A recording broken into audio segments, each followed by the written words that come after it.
बोलिए वृंदावन बिहारी लाल की जय। पतिव्रता पतिं प्राहाम्लायका वदनेन सा दरिद्रा सीदमाना सा वेगमाना विगम्य चा। सुदामा जी अपने आप को दरिद्र तो कहते हैं, पर सुदामा जी दरिद्र नहीं थे। एक बात निवेदन करूं, दरिद्रो यस्तु असंतुष्टा, दरिद्र की श्रेणी में वह आता है जो असंतोषी हो। सुदामा जी तो परम संतोषी ब्राह्मण थे।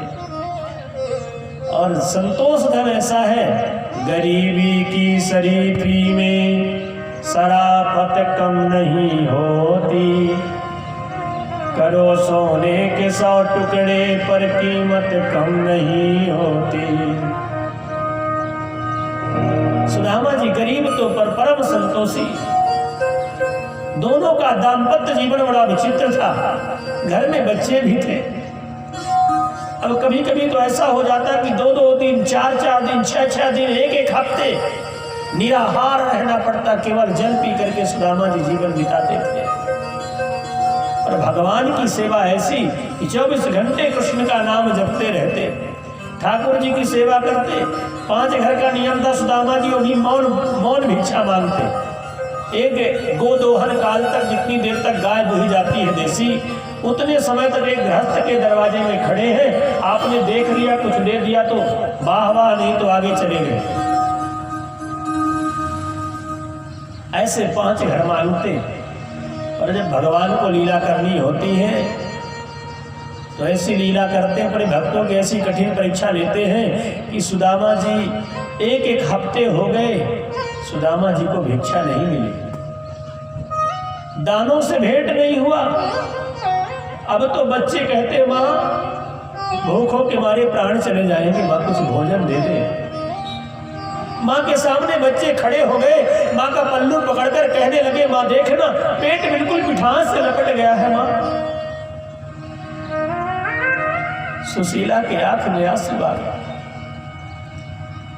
माँ है ना, खुद भूखी रह सकती है, पर बच्चे भूखे हो, भूख से तड़प रहे हो, एक माँ कैसे सह सकती है।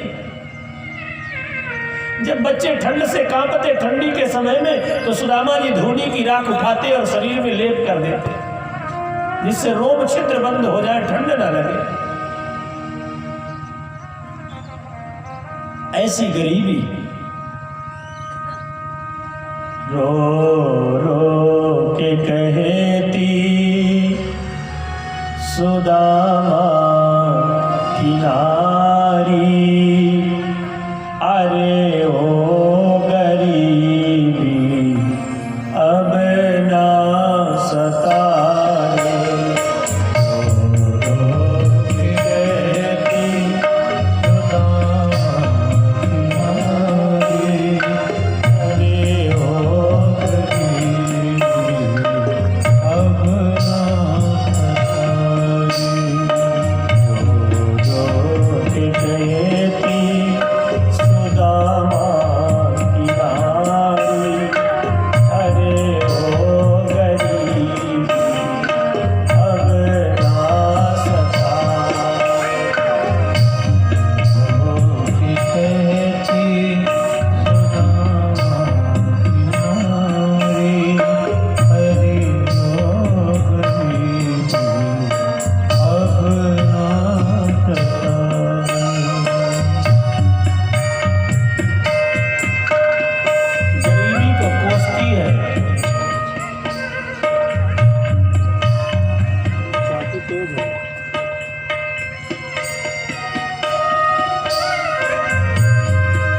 सुशीला उस विधाता को कोसती है, वाह रे विधाता, तुम्हें कितना निर्मोही है, क्या तुझे दया नहीं आती। इतनी गरीबी दिए तो बच्चे नहीं देना था, और बच्चों को दिया तो थोड़ा सा तो धन देना था ना।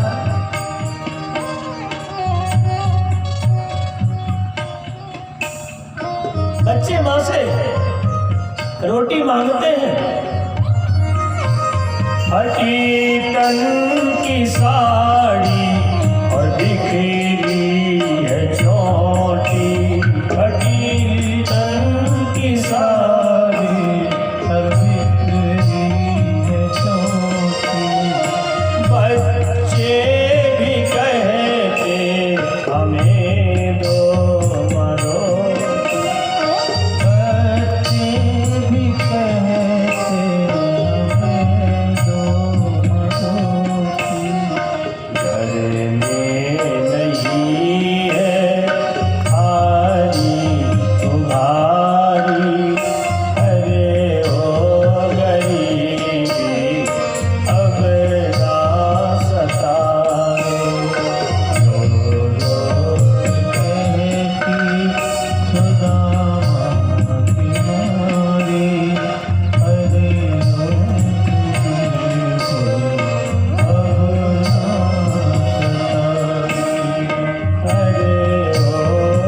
उस विधाता को कोसती है। बच्चे जब माँ का आंचल नहीं छोड़ते, माँ तुझे दया नहीं आती, मेरे तो प्राण निकल जाएंगे माँ, कुछ खाने को दे दे। माँ का धैर्य छूट गया। माँ ने सोचा करूं क्या। सुशीला माँ ने आंगन में चूल्हा बना था, चूल्हे में मिट्टी का बर्तन चढ़ा दिया। उस माटी के बर्तन में पानी डाल दिया।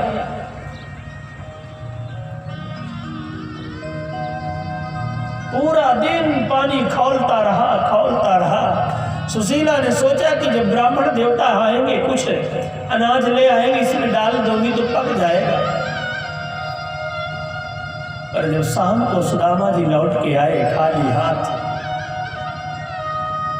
सुशीला ने जाकर के देखा सुदामा जी की झोली में कुछ भी नहीं, आंगन में धड़ाम से गिर गए। सुशीला को मूर्छा आ गई, बिल्कुल निर्बल थी सुशीला। सोचो, जिसको 7-7 दिन, 15-15 दिन, 10-10 दिन, महीने में उपवास हो जाए।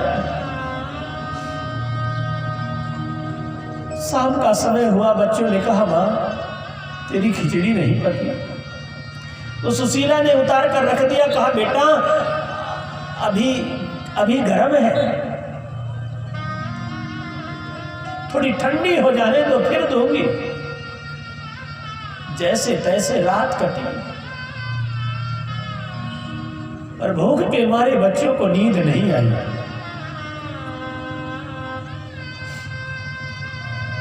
सुशीला अकेले में जाती तो रो लेती, पर कभी सुदामा के सामने कुछ कहती नहीं थी। आज गई, सुदामा जी के पैरों को दबाने लगी और दबाते दबाते सुशीला को रोना आ गया। सुदामा ने कहा सुशीला तू मेरी पत्नी होकर के रोती है, अरे देख मैं कितना प्रसन्न हूं। सुशीला ने कहा स्वामी मैं इसलिए नहीं रो रही हूं कि मेरे घर गरीबी है, आज मुझे श्याम सुंदर कृष्ण की याद आती है, आज द्वारिकाधीश कृष्ण की मुझे याद सता रही है। आप जब मैं शुरू में ससुराल आई थी तो आप बताते थे कि मेरे बचपन के सखा श्री कृष्ण है, मेरे बचपन के मित्र हैं। आज मुझे उन द्वारिकाधीश की याद आ रही है, इतने दिन हो गए आज तक आप उनसे मिलने नहीं गए, न उनको बुलाया।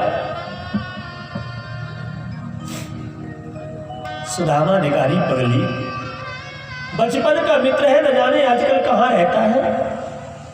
सुशीला ने कहा तो मुझे पता है ना, आस्ते धुनाम द्वारवत्याम भोज वृष्ण अंधकेश्वरा। इस समय तो द्वारिकापुरी में रहते भोज वंशी, अंधक वंशी, वृष्ण वंशियों के शासक हैं। एक बार जाओ तो सही। सुशीला जब बार बार सुदामा को कहती है द्वारिका जाहू जो, द्वारिका जाहू जो। सुदामा ने कहा सुशीला तू बड़ी भोली है रे, ये गरीबी जो मेरे घर में मित्र से मिलने जाऊं तो इसलिए तो नहीं भेज रही है कि मैं मित्र से कुछ मांगने जाऊं। सुशीला ने कहा नहीं स्वामी, मांगने के लिए नहीं कह रही हूं, आप जाओगे कृष्ण का दर्शन होगा। अयम ही परमो लाभम उत्तम श्लोक दर्शनम, उत्तम श्लोक भगवान श्याम सुंदर की दृष्टि आपके ऊपर पड़ जाएगी तो जीवन धन्य हो जाएगा, आप जाओ तो सही।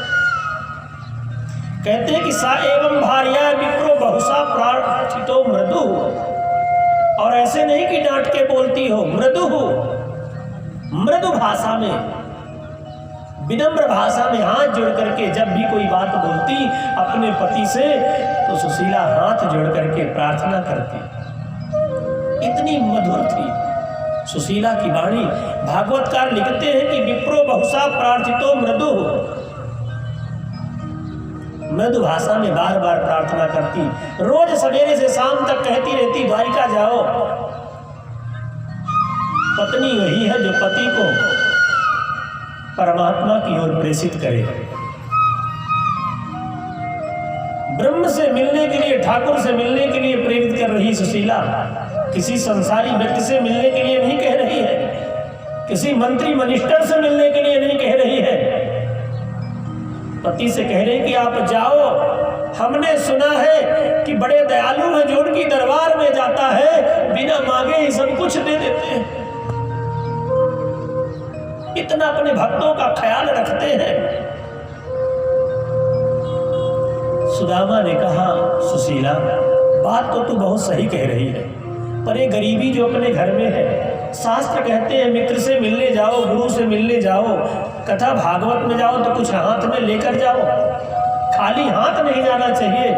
और यहाँ तो फूटी कौड़ी नहीं है और इतने बड़े मित्र से ऐसे खाली हाथ चला जाओ मिलने। और बाहर सुशीला आज तक जो कभी गई ना हो, इस गरीबी में भी सुशीला ने कभी किसी के सामने हाथ नहीं फैलाया, क्योंकि कमाना पति का काम है और अंदर की व्यवस्था करना पत्नी का धर्म है। आज वह सुशीला सामने पड़ोसी के घर जाती है, आंचल फैला के खड़ी हो गई, बहन आज मुझे तो एक मुट्ठी चावल दे दे। और पड़ोसन भी ऐसी की टूट पड़ी सुशीला के ऊपर, बड़ी आई मांगने वाली जब देखो खड़ी हो जाती है। सुशीला ने चरणों को पकड़ लिया, बहन मेरे पति अपने मित्र से मिलने जा रहे हैं, लौट के आएंगे, तेरा पाई वापस कर दूंगी, एक मुट्ठी चावल। ऐसे 4 घर से 4 मुट्ठी चावल सुशीला मांग के लाई। याचित्वा चतुरो मुष्टिन विप्राद पृथक तंडुलान चैल खंडे तान बद्ध्वा भरते प्रादादुपायनम। 4 मुट्ठी चावल सुशीला मांग के लाई। इतना मिलस्त कपड़ा था कि जैसे गांठ लगाती फट जाता, पसीने से वस्त्र सड़ चुका था। जैसे तैसे आंचल को फाड़ करके उसकी पोटली बनाया सुशीला ने। और जब पोटली बनाती है सुशीला तो उस चावल की पोटली में आंखों के 2 बूंद आंसू टपक गए। 2 बूंद आंसू टपके और सुशीला संदेशा देती है, श्री कृष्ण को संदेशा भेज रही है कि हे कन्हैया मेरे इन आंसुओं को पढ़ लेना। एक मास 2 पाख में, एक मास 2 पाख में 2 एकादशी होय, पर मेरे घर गोपाल जो सदा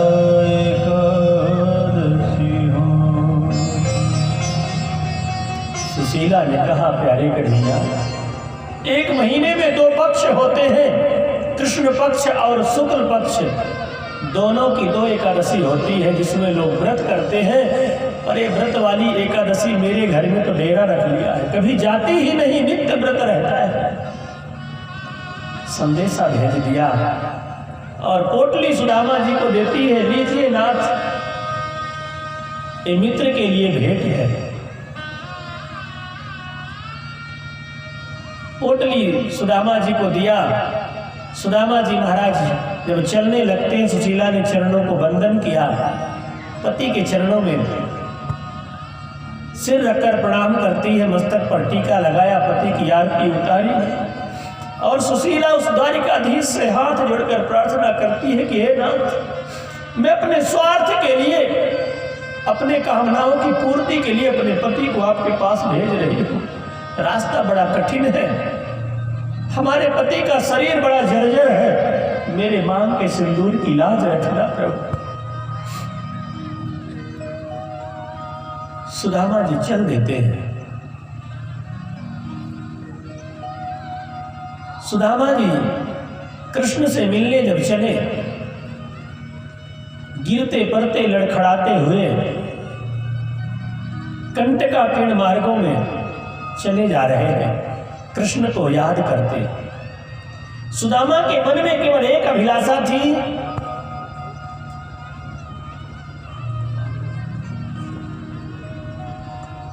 कि मित्र से मुलाकात होगी। इतना लंबा पोरबंदर का रहने वाला ब्राह्मण सुदामा, पर निष्ठा ऐसी, विश्वास था कि मेरा मित्र मुझसे मिलेगा। बचपन का यार है, आज बुढ़ापे में जा रहे हैं मिलने के लिए। और कहते हैं इनकी दोनों की दोस्ती थी जब गुरुकुल में पढ़ने गए थे। तो सुदामा बड़े हैं, कृष्ण छोटे हैं। कृष्ण का नाम दाखिल सुदामा जी ने करवाया था गुरुकुल में, और दोनों की जब मित्रता हुई थी, श्री कृष्ण ने मित्रता का हाथ बढ़ाया तो सुदामा ने कहा, नहीं मित्र, हम तुमसे दोस्ती करने के लायक नहीं है। एक मिलने की उम्मीद लिए सुदामा जी जा रहे हैं द्वारिकापुरी के लिए।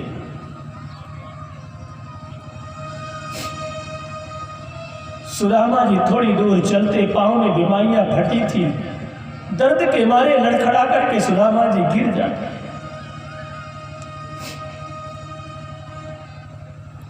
फिर धीरे से उठते, किसी तरह अपने आप को संभालते और फिर चलते थे।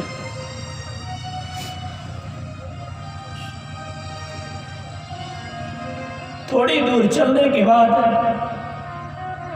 सुदामा जी ने एक व्यक्ति से पूछा, भैया हमारे मित्र का नगर कितनी दूर है, द्वारिकापुरी कितनी दूर है? उसने कहा, चलते जाओ अगले जन्म तक पहुंच जाओगे। और जब इतना सुना कि अगले जन्म तक पहुंच जाओगे, तो सुदामा जी फिर धड़ाम से पृथ्वी में गिर गए कि अगले जन्म में पहुंचूंगा।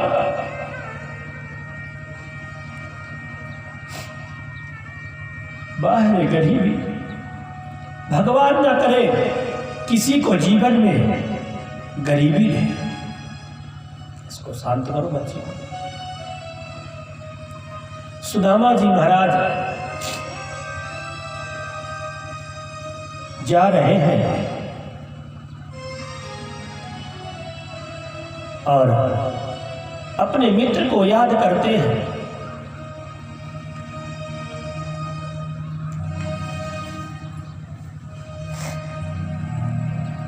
मित्र को याद करते हुए सुदामा जी जा रहे थे। कृष्ण सब बैठे बैठे देख रहे थे।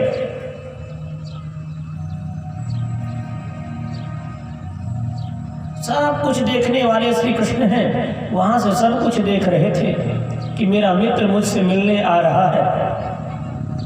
मेरा बचपन का सखा लक्ष्मी जी ने कहा कि जब इतना मित्र का ख्याल रखते हो तो आज तक आपने दिया क्यों नहीं? कन्हैया ने कहा कि दूं कैसे, जब मेरे मित्र के अंदर कोई चाहना हो तब तो दूं तो बहुत, पर इसके अंदर कोई चाहना ही नहीं है।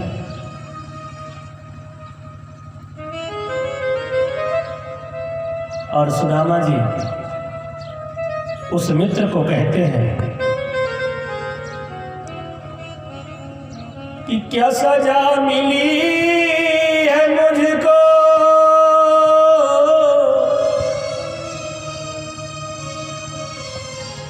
क्या सजा मिली है हमको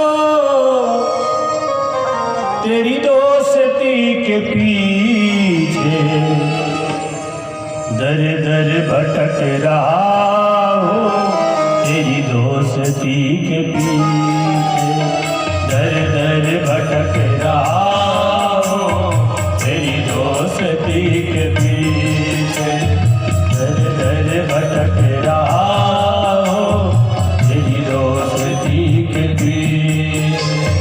क्या सजा मिली है हमको,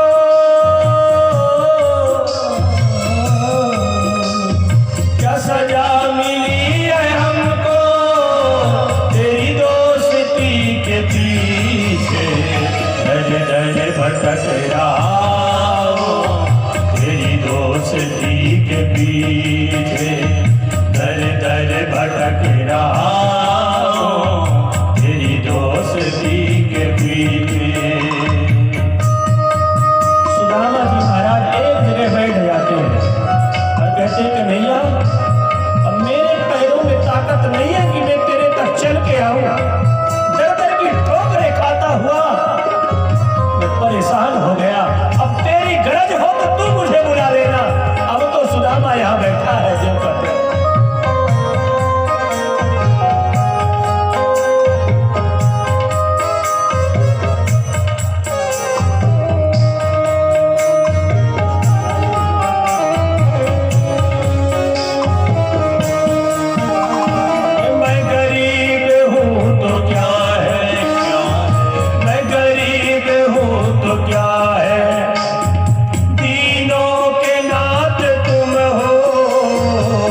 आंसू है, हृदय में मिलने की एक उम्मीद है, पैरों में सुदामा जी के बीमारियां फटी है,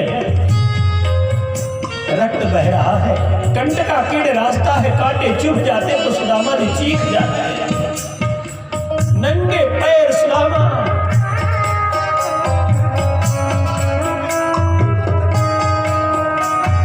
बचपन का यार आया, बचपन का यार आया, कान्हा तेरी गली में, बचपन का यार आया, कान्हा तेरी गली में, बचपन का यार आया, दर दर भटक मैं आया, दर दर भटक मैं आया, तेरी दोस्ती के पीछे, दर दर भटक रहा हूँ, तेरी दोस्ती के पीछे, दर दर भटक रहा हूँ, तेरी दोस्ती के पीछे। सुदामा जी कुछ दूर चलते रास्ता भटक जाते, फिर उसी रास्ते में लौट जाते।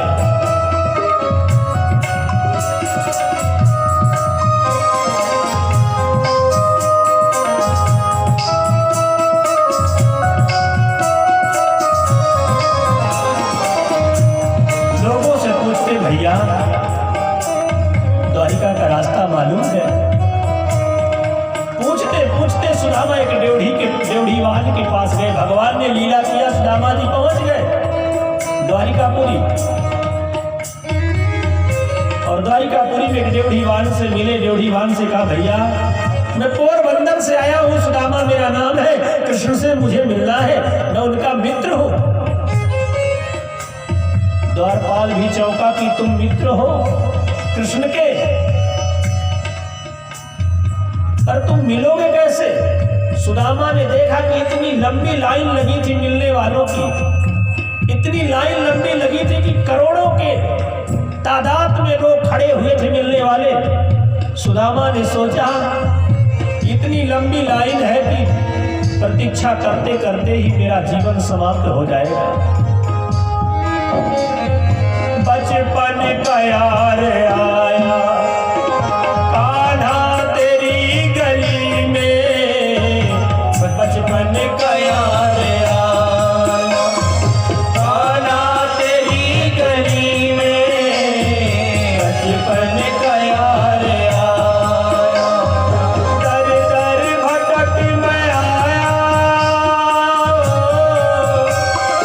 दर दर भटक मैं आया, तेरी दोस्ती के पीछे, दर दर भटक रहा हूँ, तेरी दोस्ती के पीछे, दर दर भटक रहा हूँ, तेरी दोस्ती के पीछे, दर दर भटक रहा हूँ, तेरी दोस्ती के पीछे, तेरी दोस्ती के पीछे।